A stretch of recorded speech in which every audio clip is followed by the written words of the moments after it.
Alright, here's how to make a simple wire bangle. First, obviously you need something for the center of the bangle. This is just a simple little bead that I've already put some thin gauge, I think I used 24 gauge brass wire through. And then I use half hard 16 gauge brass wire. You can also use copper, silver plate, sterling silver, as long as it's half hard and you want about a 16 gauge. Some files so that the wire doesn't snag after we cut it. Nice pair of flat nose pliers. I have 2 pairs for opening and closing one of the loops. A nice pair of flush cutters and round nose pliers, and then something to shape the initial bend around. I just use spice bottles. You can use a bracelet mandrel or a paint bottle, anything you can find. This is about 50 meters in diameter. Okay, well, you'll be able to see everything. And then I always work right off of the wire foil.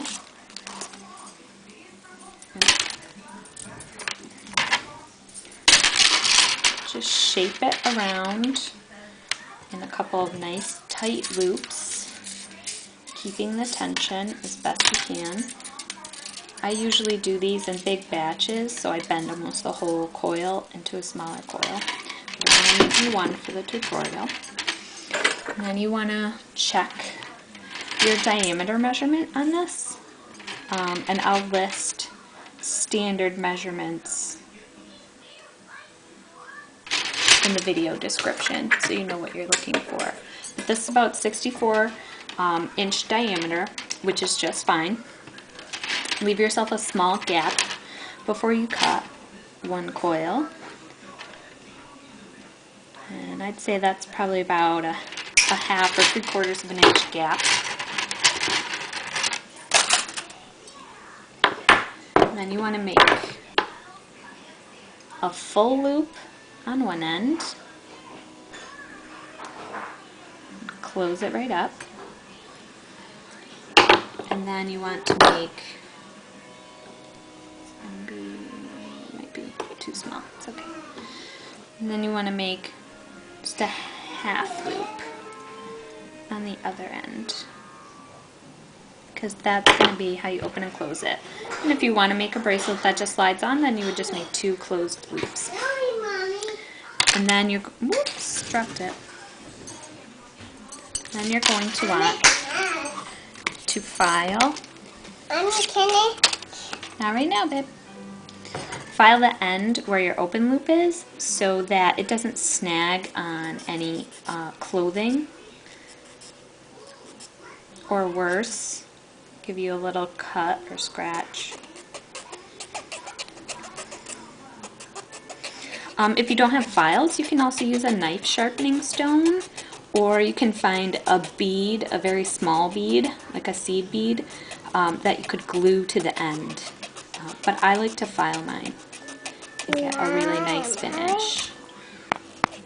My mermaid with a beautiful princess and a very French. And just run your finger along it and feel if there's still any burrs or sharp points. A sharp point. Mary, please don't touch. My 2-year-old has to help me whenever I'm working. Can you fix the mermaid?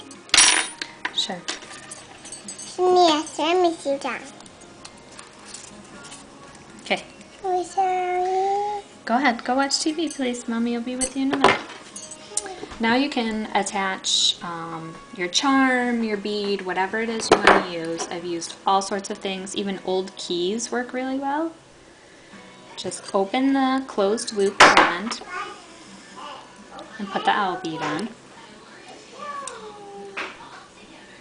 or whatever you're using. And then, as you can see, there's a good amount of gap before it's going to catch, but that's okay because I'll shape the wire after I get it on there. And that gives you all the tension you need, and just pull at the edges and kind of shape it with your hands to make an oval shaped bracelet. Now this one came out a little small, but that's okay because I can still use the wire. The ideal diameter you're looking for a standard bangle bracelet size is 67 millimeters. This is just shy, so this would be a small bangle size at 65 millimeters across, but that's okay because it fits me and I can wear it.